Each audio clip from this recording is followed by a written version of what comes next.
নমস্কার বন্ধুরা, কেমন আছেন সবাই? আশা করি খুব ভালো আছেন। আজ আমরা আবার নিয়ে এসেছি নতুন একটা জার্নি, নতুন ভিডিও আর তার নতুন কিছু গল্প।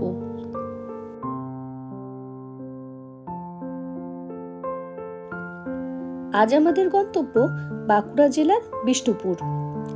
এই বিষ্ণুপুর টেরাকোটা বা পোড়ামাটির শহর হিসাবেও পরিচিত। এই বিষ্ণুপুর কিন্তু আগে বনবিষ্ণুপুর নামে পরিচিত ছিল, আর বনবিষ্ণুপুর ছিল প্রাচীন মল্লভূম রাজ্যের রাজধানী। মল্ল রাজারা ছিলেন বিষ্ণুর উপাসক। বৈষ্ণব ধর্মে দীক্ষিত হওয়ার পর ভগবান বিষ্ণুর নাম অনুসারে নিজেদের রাজধানীর নামকরণ করেন বিষ্ণুপুর।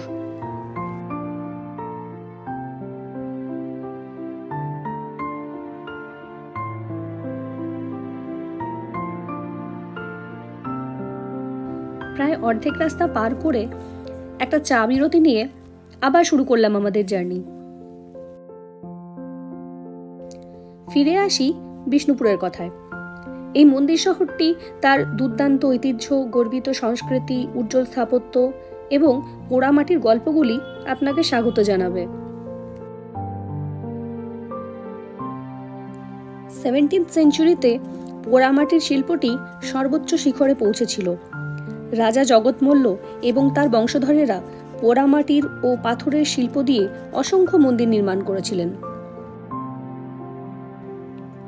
কথা বলতে বলতে পৌঁছে গেলাম বিষ্ণুপুর শহরে।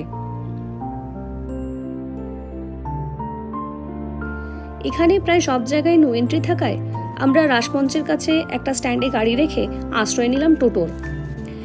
টোটো সব মন্দিরগুলো খুব ভালোভাবে ঘুরিয়ে দেখাবে। ভাড়া 400 টাকা। এটাই নাকি ফিক্সড রেট, তবে আপনারা চাইলে বার্গেনিং করতে পারেন। প্রথমেই আমরা গেলাম দলমাদল কামান দেখতে। কথিত আছে 1742 খ্রিস্টাব্দে নগর দেবতা এই কামান থেকে গোলাবর্ষণ করে ভাস্কর রায়ের নেতৃত্বে আক্রমণকারী বর্গী বাহিনীকে বিতাড়িত করেছিলেন। সেই থেকে এই কামানটির নাম দলমর্দন, আর দলমর্দন থেকেই অপভ্রংশ হয়ে আজকের দলমাদল। 1919 খ্রিস্টাব্দে ব্রিটিশ সরকার টুরিস্ট আকর্ষণের জন্য এই কামানটিকে বেদির উপর স্থাপন করেন। 63টি লোহার আংটা পেটাই করে এটি তৈরি করা হয়। এর দৈর্ঘ্য 3.8 মিটার আর ওজন 112 কুইন্টাল। এরপর আমরা গেলাম মা ছিন্নমস্তার মন্দিরে। মা দুর্গার 10 মহাবিদ্যার এক মহাবিদ্যা ছিন্নমস্তা। মেদিনীপুর নিবাসী স্বর্গীয় কৃষ্ণচন্দ্র গুই, ভৈরবী মাতা ও রাধারানী দেবীর আদেশে 1973 সালের 21শে জুলাই এই মন্দিরটি প্রতিষ্ঠা করা হয়। অপূর্ব এই মায়ের মূর্তিটি একটি গোটা শ্বেত পাথর কেটে তৈরি করা হয়েছিল।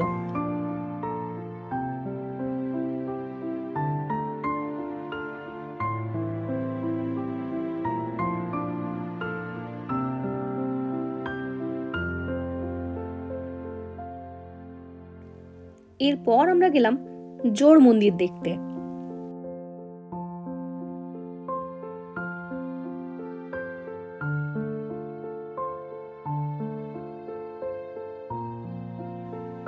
একরত্ন মন্দিরগুলোর মধ্যে সবচেয়ে অন্যতম হলো এটি।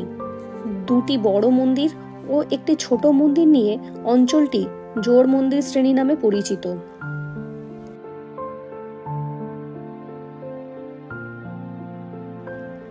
মাকড়া পাথরের এই মন্দিরগুলি মল্লরাজ গোপাল সিংহ 1726 খ্রিস্টাব্দে প্রতিষ্ঠা করেন।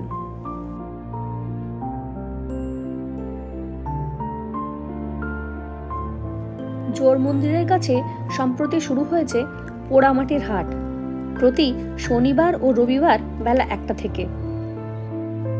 সাথে থাকে আদিবাসী নৃত্য, বাউল, কীর্তন, লোকসঙ্গীত সহ বিভিন্ন হারিয়ে যাওয়া সংস্কৃতি।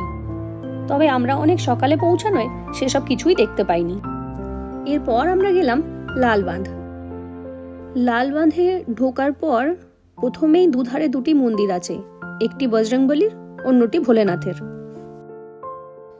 মন্দির দুটি পার করে সামনের দিকে এগিয়ে গেলেই সামনেই লালবাঁধ।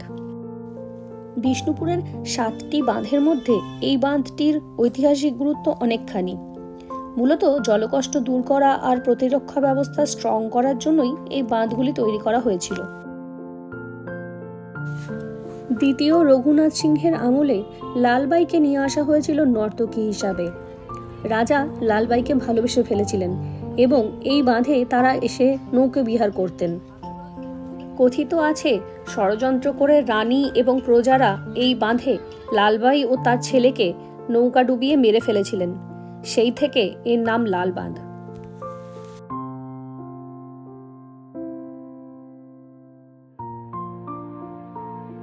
রাসমঞ্চ, জোড়বাংলা আর শ্যামরায় এই তিনটি মন্দির দেখার জন্য টিকিট লাগে। 15 বছরের ঊর্ধ্বে 25 টাকা করে টিকিট। এই তিনটে মন্দিরের যে কোনো একটি থেকেই কাটা যাবে। আমরা প্রথমে গেলাম শ্যামরায় মন্দিরে। টেরাকোটার কাজের সমৃদ্ধ এই পঞ্চরত্ন মন্দিরটি 1643 খ্রিস্টাব্দে মল্লরাজ রঘুনাথ সিংহ প্রতিষ্ঠা করেন। পোড়ামাটির কাজের প্রাচুর্যে এই ইটের মন্দিরটি সর্বশ্রেষ্ঠ।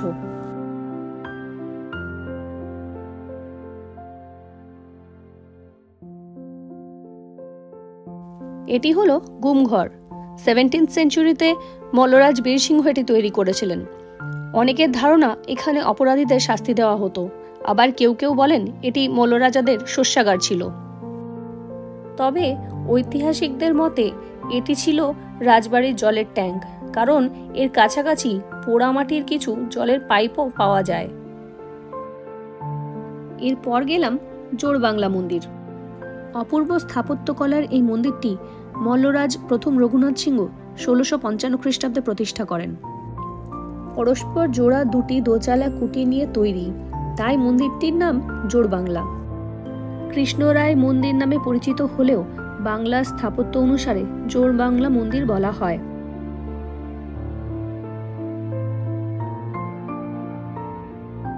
মন্দিরের চারিদিকে রামায়ণ মহাভারতের কাহিনী, শিকার দৃশ্য, সামাজিক জীবনযাত্রার দৃশ্য শিল্পীরা সুন্দরভাবে ফুটিয়ে তুলেছেন।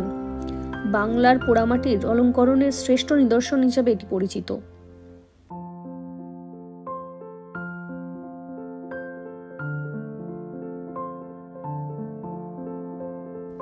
এরপর গেলাম মৃন্ময়ী মন্দির।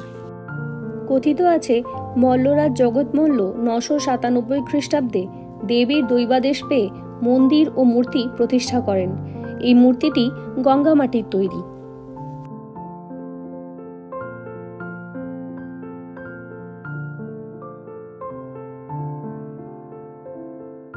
এরপর আমরা গেলাম রাধাশ্যাম মন্দির। মল্লরাজ চৈতন্য সিংহ মাকড়া পাথরের এই মন্দিরটি প্রতিষ্ঠা করেন 1758 খ্রিস্টাব্দে। মন্দিরে ঢোকার মুখে ইটের সুন্দর নহবতখানা আছে। একসময় এখানে সানাই ও বাদ্যযন্ত্র বাজানো হতো। মন্দিরের চূড়াটি গম্বুজাকৃতি এবং বিষ্ণুপুরের অন্য মন্দিরের তুলনায় একটু আলাদা ধরনের। এখানে ফুলকারি ও জ্যামিতিক ভাস্কর্য, মহাভারত ও পুরাণ কাহিনীর স্থাপত্য দেখা যায়।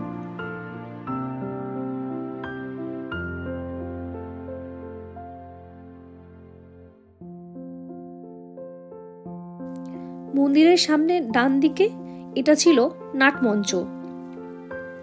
মন্দিরের পূর্ব দিকে ছিল সুন্দর একটি তুলসী মঞ্চ, আর তার পাশেই ছিল একটি রান্নাঘর।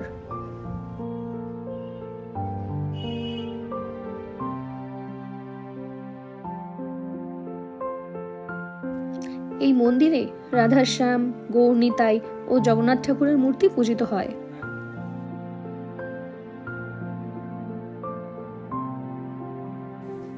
রাধাশ্যাম মন্দির থেকে বেরিয়েই দেখতে পেলাম বিষ্ণুপুর রাজবাড়ির ধ্বংসাবশেষ। দেখার মতো রাজবাড়ির আর কিছুই অবশিষ্ট নেই, তাই আমরা আর ভেতরে যাইনি।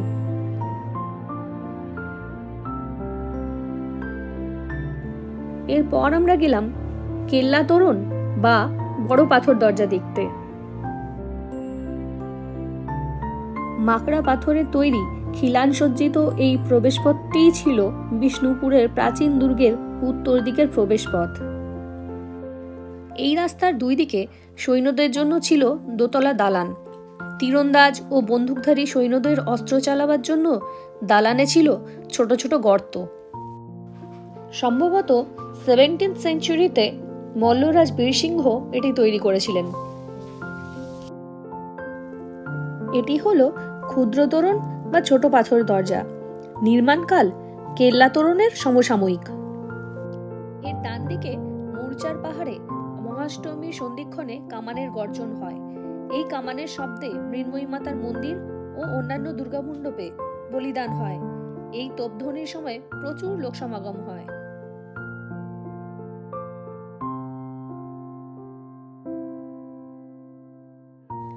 এরপর আমরা পৌঁছালাম মদনমোহন মন্দির।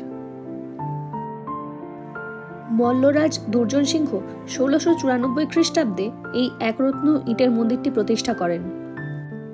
মন্দিরের নিচের দিকে পশু পাখি, কৃষ্ণলীলা, দশাবতার ও অন্যান্য পৌরাণিক কাহিনী ভাস্কর্যে রূপায়িত হয়েছে, আর উপরের দিকে আছে যুদ্ধ দৃশ্য।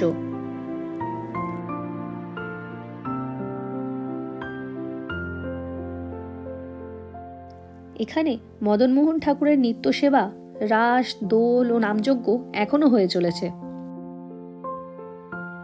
এরপর আমরা পৌঁছে গেলাম রাসমঞ্চ দেখতে। মল্লরাজা বীরহাম্বীর আনুমানিক 1600 খ্রিস্টাব্দে এই মঞ্চটি প্রতিষ্ঠা করেন। মল্লরাজাদের আমলে রাস উৎসবে বিষ্ণুপুরের যাবতীয় রাধাকৃষ্ণ বিগ্রহ জনসাধারণের দর্শনের জন্য এখানে আনা হতো। 1600 খ্রিস্টাব্দ থেকে 1932 খ্রিস্টাব্দ পর্যন্ত এখানে রাস উৎসব পালিত হয়েছে। এটি এমন একটি অভিনব স্থাপত্য যা ভারতবর্ষের আর কোথাও দেখা যায় না।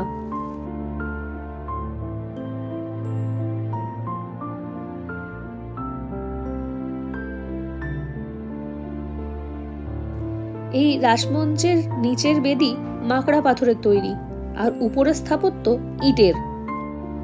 এর উপরের দিকটি পিরামিডের মতো, মাঝের দিকটি বাংলার চালার মতো এবং নিচের খিলানগুলি ইসলামিক বা মুসলিম স্থাপত্যের মতো। আমাদের আজকের ট্যুরের শেষ পয়েন্ট ছিল এটা, তাই টোটোকে বিদায় জানিয়ে আমরা এখানে বেশ কিছুটা সময় কাটিয়েছিলাম। তারপর আমাদের দুজনেরই পেট জানান দেয় যে লাঞ্চের সময় হয়ে গেছে, তাই সামনেই একটা হোটেলে সারলাম আজকের মধ্যাহ্নভোজ।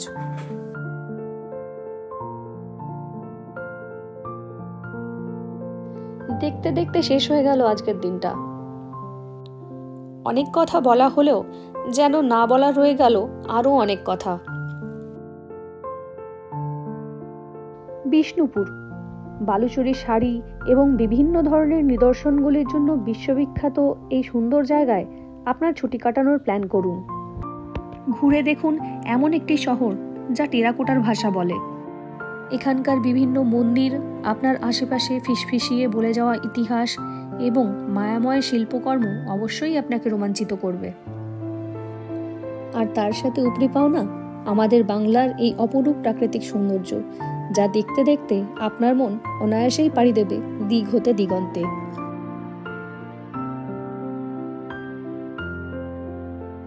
একটা মন ভালো করা অনুভূতি নিয়ে আজকের ভিডিওটা এখানেই শেষ করছি।